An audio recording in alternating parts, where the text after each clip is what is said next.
And a good Monday evening. Welcome into Time Out here on TVNB. Coming up in the next 30 minutes, some of the subjects we'll touch on. The Flames have a great showing over the weekend at Harbor Station. High school hockey will be showcasing its finest later this week. And Aaron Kennedy, the voice of the Flames, drops by for a chat. All that and a whole lot more. We hope you stick around.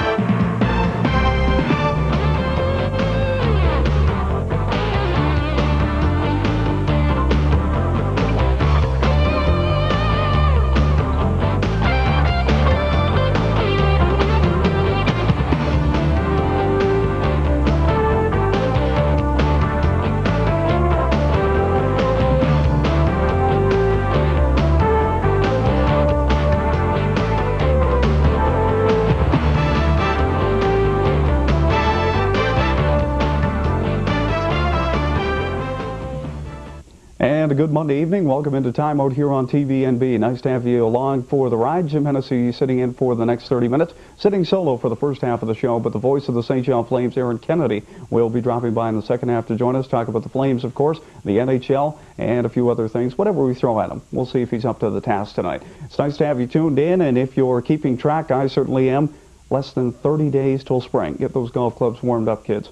It's the only thought that keeps me warm as we trudge through winter. A couple of local notes to make note of before we get into the Flames highlights from the weekend. This coming Wednesday night, 7 o'clock game start at the LBR.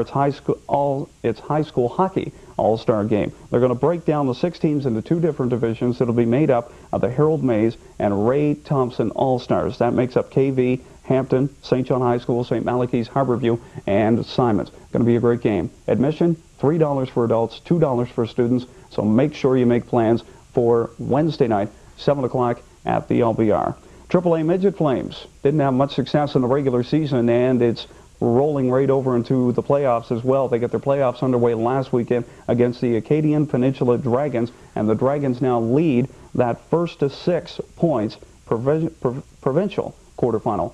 4 points to none. A 5-2 loss over the weekend on the Acadian Peninsula. So the Flames come back home this coming Friday night. The AAA Midget Flames hopefully looking for a win, and they're going to try to give the Dragons the best fight they can before, hopefully, they don't get booted out of the first round of the playoffs. As we made mention all season long, AAA Midget Flames are going through a rebuilding process. So to the coaching staff, and we know that they worked hard all year, we wish Ivan Botor and the crew all the best as they get through that rebuilding process, and hopefully we'll make a better showing during next season. A couple of more things to make mention of. St. John Amateur Speed Skating Club were in Hampton for an event over the weekend. They picked up 21 medals. That's outstanding. 10 gold, 7 silver, and 4 bronze. So to Katie Reynolds and the crew, another nice showing, and we wish you the best as the season rolls along. Also want to make mention of Heidi Hanlon at the Scott Tournament of Hearts. Off to a great start. Now, when we went to tape the show tonight, she was sitting at 2-1 and right in the thick of the hunt. So as the week rolls along, it'll be interesting to see if Heidi Hanlon can stick around as the week rolls along, which we know that she can, because she is an outstanding curler that has represented this province so well over the years. Let's get to the St. John Flames. Like we mentioned, they were in town over the weekend, back-to-back games against the defending Calder Cup champion Providence Bruins. Friday night was a 4-all tie, and we had our TVNB cameras down at the rink on Saturday night as well, and it was a fantastic game. Let's go to the highlights.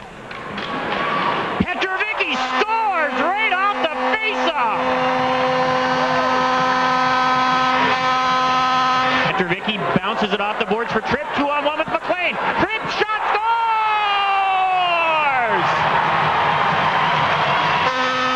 Now in the left corner, Kachuk is there. Back in behind the goal. Roach controls, taking it away from Belter. Roach steps in front. Shot. Scores! Now Fata moves it for Sorokin. Ahead Graton.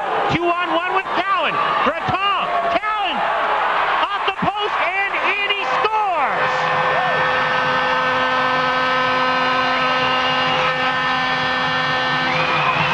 Delayed reaction after it hit the left post, but it dribbles over the line.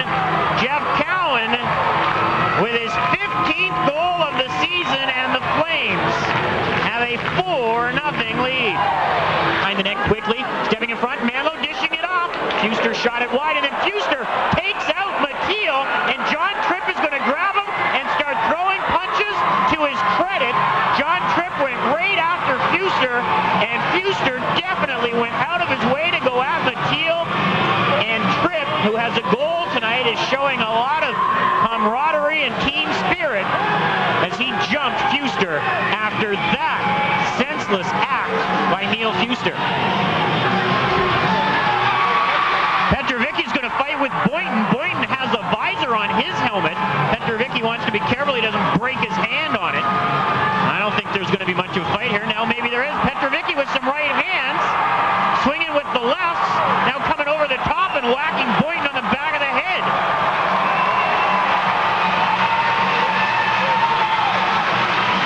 Nice to see Boynton keep the window on for the scrap.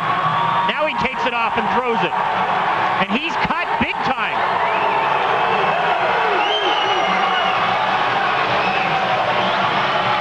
Boynton's cut on the left side of his face near his ear. Good job by Petrovicki. Anderson in the left corner behind the net. Matthew tried to center, shot, they score! Perfect! With 8.4 seconds left, negates the bid for the shutout. Going to be pleased with the effort tonight, right? Well, absolutely. I think I'm really happy with the effort 2 nights in a row. That's the first time in quite some time that we've gone out and played 2 excellent games and battled that hard 2 nights in a row. And it was nice to see. And you know, tonight we got excellent goaltending as well. He stood up big for us tonight. I mean, that gives the guys a little bit of life on the bench, and you know, it's not one of those things where all of a sudden you're up 1 or 2 goals and then a bad goal goes in it. I mean, when he makes those saves, it gives everybody that much more energy. And you know, but I think the big thing is we were playing to win the hockey game both nights. We weren't going out to play like we were playing not to lose. I felt we went after it, and when you're going to play that way, which we're capable of, we're going to get better defensively, but you need goaltending, and tonight we got it. Yeah, I'll take the W, but it would have been bittersweet, or does that make sense? I don't know, but it would have been really nice if I would have got the shutout. But the guys are happy, and that's the most important thing. Got the 2 points. Obviously, the team working much better past couple of games. It seems like just couldn't get together as a unit, but tonight everything just fell into place. Yeah, when you go through a bit of a slide, all the guys usually try and do it themselves, and that's the worst thing for a team. And you can see tonight that guys are working together as well as last night, and the output is a lot better when everyone's working together. Strong effort Friday night, beautiful effort on Saturday night. You're really making a case to be the #1 goaltender here. Well, I'm just doing my part to get the team, you know, try and get them back in the first place. And, you know, if I have to do the job, I'm going to do it the best I can. If it's someone else, well, we're all backing up whoever's in there. Obviously, Michelle, it's hard to sit back and watch your team out there play, but I mean, a great effort out there. Any comments on the game? It was a great game. I thought Sean had a solid effort in net there, and too bad he couldn't get the shutout. I felt bad there with 8 seconds left, but I thought it was a great effort from everybody. Obviously, it sets the standard high. Rick just made the comment that we're going to take a look at you in practice and see what happens from there. So he set the bar pretty high for you to live up to. Yeah, but all I can do is take it a practice at a time and try to show what I can do, and then when I get my chance in a game, and just try to pick it up from there. Obviously, it's been a whirlwind the past couple of weeks. You've been here, you've been there, and now you're here in St. John. Have you got a feel for the city yet, or just trying to stretch your way around? Not yet. My suitcase not even unpacked yet. I haven't been in the hotel, so I just got straight from the airport, and looking forward to getting settled in and hopefully making a good run here for a starting job. Obviously, with Scott Bailey being released after Saturday night's game, that means there might be a position here. Are you looking to stay here, or is this just kind of a stint for you and moving back on?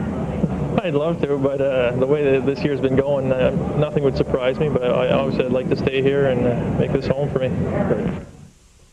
And what an effort from Sean Mathiel on Saturday night, a 4-1 Flames victory. And the current standings, Quebec Citadels beat the Philadelphia Phantoms Sunday night 3-1. So that means the Flames and the Lowell Lock Monsters sit in a tie for second spot. Both teams 1 point behind Quebec in that tied Atlantic Division, and it's going to be a race right down to the final game. Just a couple of comments about Saturday night's game. You saw in the highlights the second efforts that the boys were making when they were going towards the net, crashing and banging, trying to get those rebounds. And if you're a Flames fan, you know, as well as I do, it's been a long time since we've seen a full 60-minute effort from this hockey team, and we certainly got that Friday night, and we certainly got it on Saturday night. So hopefully the Flames have gotten over that slide. It was a long home stand, and of course there always comes into play that question about you know, trying to get the fan base up, and is the team going to stick around? Because there were a couple of games last week where there were under 3,000 people at Harbor Station. Looked pretty bad, but just under $5,000 at the station Saturday night, and they certainly were treated to a fantastic game. Looks like they've gotten over this hump, or slump, I should say, that they've been trying to for the past couple of weeks. So if you weren't at Saturday night's game, do yourself a favor. Wednesday night, when they're at home playing the St. John's Maple Leafs, get yourself a ticket and get down there, because if they put on half an effort that they put on Saturday night, you are not going to want to miss this. Like I said, it's going to be a tight race in the Atlantic Division, right down to the wire, and hopefully the Flames aren't going to make it to the playoffs, but hopefully they can continue to grow stronger. And you talk about that unity, and they came together as a unit on Saturday night, and they certainly did. Sean Mathiel making a real good case to be the #1 goaltender here in St. John. That's always been a big concern with Flames fans, because Jean-Sébastien Giguère has not seen much time here in St. John. Doesn't look like he's going to anytime soon.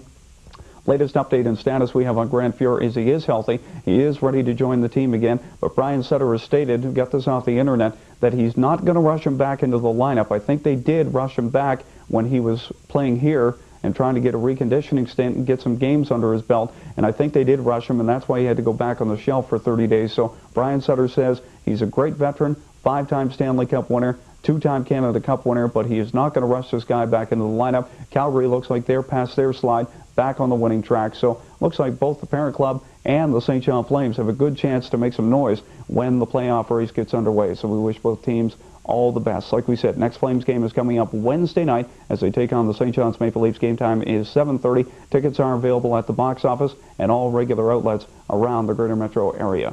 Still with the Flames, coming up next, we'll sit down and have a one-on-one with the voice of the St. John Flames, Aaron Kennedy. So we hope you stay right there.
And welcome back in the second half of time out here on TVNB. Jim Hennessy, great to be joined by the voice of the St. John Flames, Aaron Kennedy. Thanks for dropping by. My pleasure, Jim. I guess the obvious question is good showing by the team over the weekend. 3 out of a possible 4 points. It looks like they've gotten over that slump that they were in.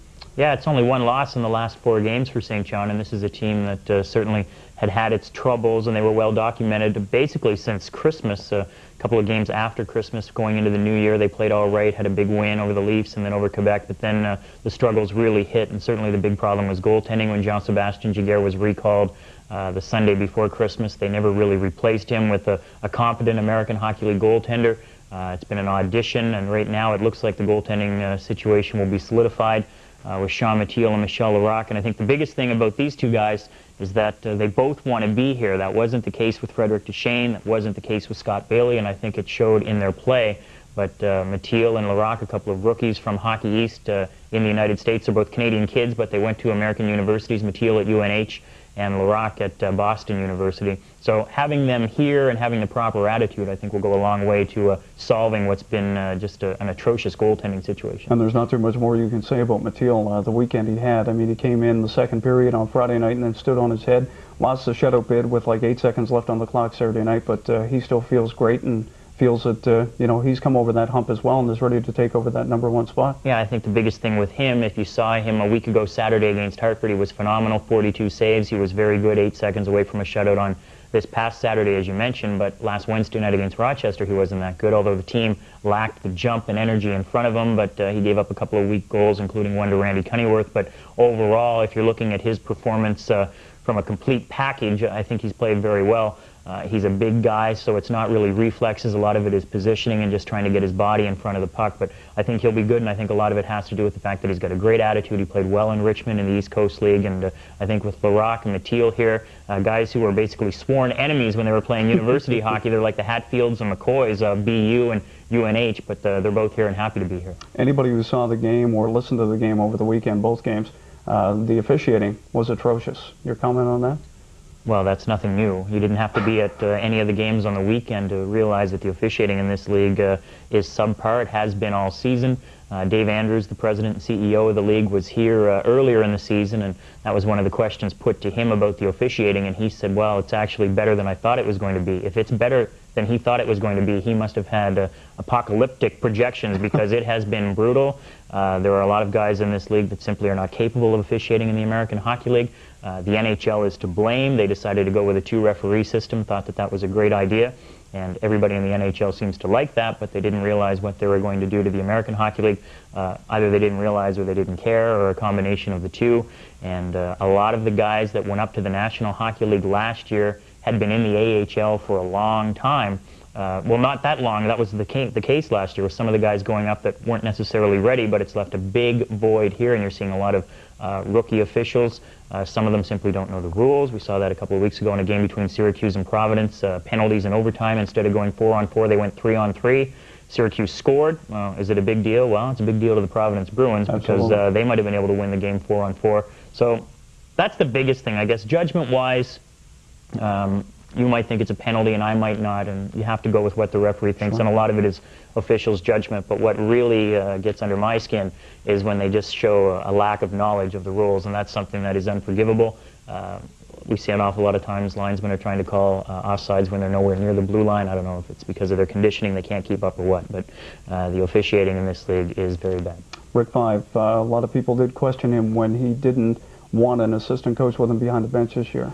Well, that's not what happened. What happened is he was told he wasn't going to have an assistant coach behind the bench this year. St. John is the only team in the American Hockey League that does not have an assistant coach. There are a couple of teams with 3, including Rochester, with a head coach, an assistant, and a playing assistant. Quebec has 2 assistant coaches with Jerry Fleming and Eric Levine working with Michel Therrien, and it's kind of ridiculous, I think. And clearly, the team has a lot of bench penalties for too many men on the ice, and I don't really think that that's Rick's fault per se, but it's just simply it's very difficult to try and go to both ends of the bench and change the lines, and you can have some communication problems. That's why it's not a big secret. Other teams have an assistant coach because it makes it a lot easier for the head coach. He can also act as a buffer between the players. And yeah, it wasn't Rick's decision not to have an assistant coach here this year. That was a management decision. And I think now, as we saw on the weekend with Tom Watt going behind the bench, he's a veteran coach. He's been a coach of the year in the National Hockey League. He has just a plethora of experience. He's a fun guy to be around, lots of good stories as well. And just having him back there, although it doesn't really help when things get hairy with the officials, because they're both pretty high energy guys, that Tom isn't going to calm Rick down, and certainly it's not going to work vice versa, but just the expertise that he can lend behind the bench. And if Tom is able to address a player when something happens on the ice, it's a lot easier to say, well, Jim, I didn't like the way you did that, or you should have done it this way, as opposed to after the game looking at the tape. Tom can take over that responsibility, and that can still allow Rick to work the bench. And it should be noted that Rick Vaive is still the bench coach. There are a lot of different titles now with associate coaches and development coaches and assistant coaches, but he is the bench coach in terms of changing the forwards and the defense. Tom Watt is not doing that. You look at both St. John and the parent club in Calgary, both had just a rash of injuries so far this season, so it's been hard on the fans down here in St. John, and it's definitely been hard on the folks up in Calgary. So it seems that both teams are getting a little healthier. Grant Fuhrer is expected to practice with the team this week. Correct me if I'm wrong on that? he's back, and now it's basically a coaching decision as to when Brian Sutter wants to put him in there, and it's tough to figure out exactly what he's doing. He's bickering with Fred Brathwaite. If you saw either of the games on the weekend against Edmonton, he was the reason they won on Friday night, and also played well on Saturday night. It's certainly important from a St. John point of view, although they have Mathieu and Larocque here right now, to get Giguère back, and that goes without saying. He's an all-star goaltender. He's going to be an NHL goaltender on a full-time basis. Right now it's sort of part-time. So you want to get him back here and not have to worry about the goaltending point of view. And even just from the player's perspective, having him back there, it makes them a lot more comfortable, and that they don't really have to worry if they pinch at the blue line and it's a 2-on-1 and odd man rush the other way. They expect that he's going to be there to make the save. And even just during this stretch when he's been up, when Calgary came east and he came down and played a couple of games in Hartford and in Lowell during the recent road trips, and well, they're not that recent now because the team's been home for so long, but back in January when they were on the road, it just makes a world of difference. So you have to expect and you have to hope, I guess, if you're a St. John Flames fan, that Brian Sutter will allow Grant Fuhr to act as the backup and probably get him some time in there. I think the end is near for Grant Fuhr. I think we saw that when he was here in St. John. He's a National Hockey League future Hall of Famer, a 5-time Stanley Cup champion, but he just doesn't have it anymore, and that's unfortunate. But he's 37 years old. His knees are giving out, and he's going to have to realize that the end of the line is soon, if not imminent. Certainly has seen a lot of mileage. The question came up once again, or I guess the topic came up once again with a couple of crowds at Harbour Station last week that were under 3,000, that the team could possibly be moving out. Everybody was concerned once again. It was around the coffee shops, and I talked to Stu McDonald. He said that, you know, you guys, when you set out your schedule for the year, those weeknight games, you kind of budget to maybe take a little bit of a hit, but you've got to make it up on the weekend. And so far, he said everything is status quo and the team's going to be here for a while. It's pretty common around the American Hockey League that it has become a weekend league, and if you just look at the team's attendance, and in the past people would say, well, Fredericton was a big draw or St. John's was a big draw. It's really not accurate. If you just look at the high numbers, it's a Saturday night. The low numbers is a Wednesday night or a Thursday night. It doesn't matter who the opposition happens to be on a given night. What I found interesting is during that 8-day stretch when we had the 3 lowest crowds in franchise history at Harbour Station, they also had the biggest crowd since the 1998 Calder Cup final. Absolutely. On a Saturday night. So basically you know that you're going to take a big hit through the week, and you just have to hope that through group sales and your casual walk-up tickets that you get the bigger numbers on the weekend to try and boost things up, and it evens out somewhat. There is still a perception in St. John that this team is not going to be here next year, and like you said, Stu McDonald and Nick Jargudis-Gordthorne will tell you otherwise. Perhaps it's important now to get that message out that this team is going to be here and eliminate that perception until you make a formal announcement. Yes, the Flames are not going anywhere. People always have that in the back of their mind, and that's just another excuse not to go to the games. And I think a lot of things are excuses not to go to the games. The weather's bad, that's an excuse. The team's not playing well, that's an excuse. The team's not going to be here next year, that's an excuse. So if you don't want to go to the game, you can always come up for a reason not to go. But I think this team is going to be here next year. I don't know that for a fact, but I do believe that the Flames are going to be here next season, and that's the way they're operating right now. They're making their projections and their budgets for next year, submitting dates to the American Hockey League, so it looks like all systems are go. Well, we certainly hope so. Seemed like the last 2 or 3 weeks that Quebec, the Flames, and Lowell, nobody wanted to grab the reins and run away with this division, and they all had ample opportunity. The slide is over now, so what do you look for heading into the stretch as they get set for the playoffs? Well, I don't think any team is going to pull away. I think the team that had the best opportunity looking at the schedule to pull away was St. John. And they didn't take advantage of it because they didn't have the personnel, they didn't have the goaltending. And there was at one point, they had 10 games in hand on Quebec. Well, those have all been squandered, basically. And I think it's going to be a 3-team race down to the wire. The Maple Leafs are not going to challenge for the division title, for sure. I don't even think they're going to challenge for a playoff berth, although they did surprise the Portland Pirates yesterday, although it should be noted the Pirates are playing their 3rd game in 3 days, and it's always tough. But as to who's going to finish first in the division, to predict at this point in time would be ridiculous, because there's no way to know. St. John is going to make a number of changes. That's becoming fairly obvious, that they're going to try and get a defenseman here at the trading deadline. You never know with Calgary, 4 points back now after the sweep of Edmonton over the weekend.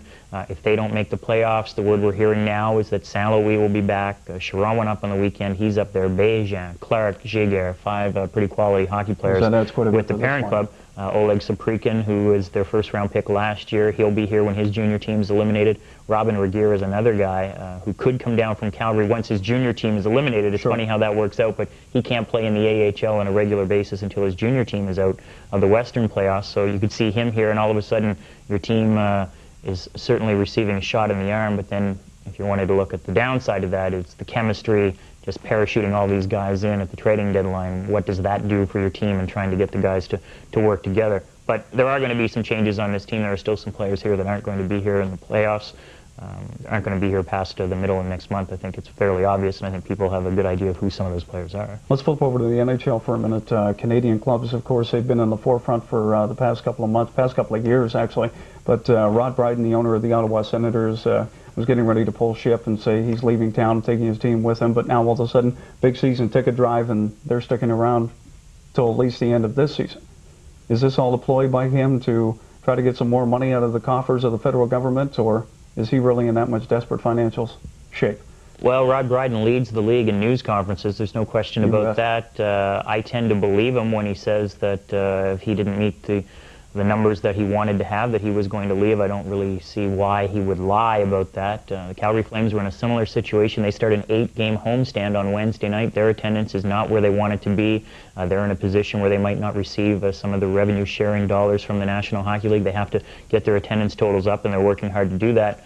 I think the Save the Senators campaign became a little bit boring. A lot of people talked about the industry minister, John Manley's pledge from the federal government to help out the Ottawa Senators and the other NHL teams. It was really meant to go to Ottawa because the team is in the nation's capital. Sure. And nobody really cares about Calgary and Edmonton and Vancouver and the other teams in Canada. But no, I believe what Rod Brydon was saying, and I think it's good that the Ottawa Senators are going to be staying in Canada. And I think right now, from a hockey point of view in the NHL, everyone is gearing towards 2004 because that's when the CBA ends.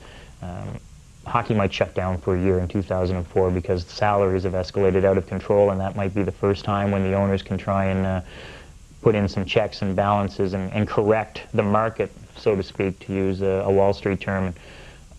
If everyone can make it to 2004, that's what Ottawa is hoping for, that's what Calgary is hoping for at this point in time, and then in 2004, if they shut it down for a year, who knows what might happen after that. Absolutely. Aaron, thanks very much. My pleasure. Appreciate it. Thank you for tuning in. We certainly hope you join us again next Monday night at 7 o'clock for Time Out right here on TVNB. Have a great day.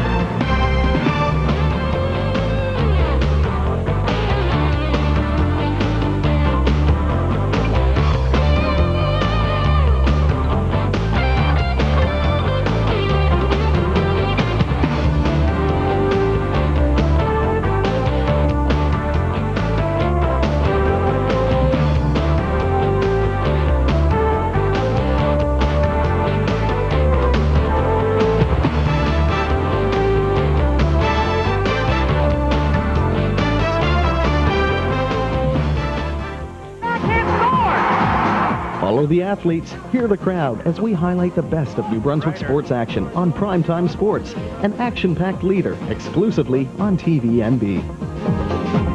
That's not hockey.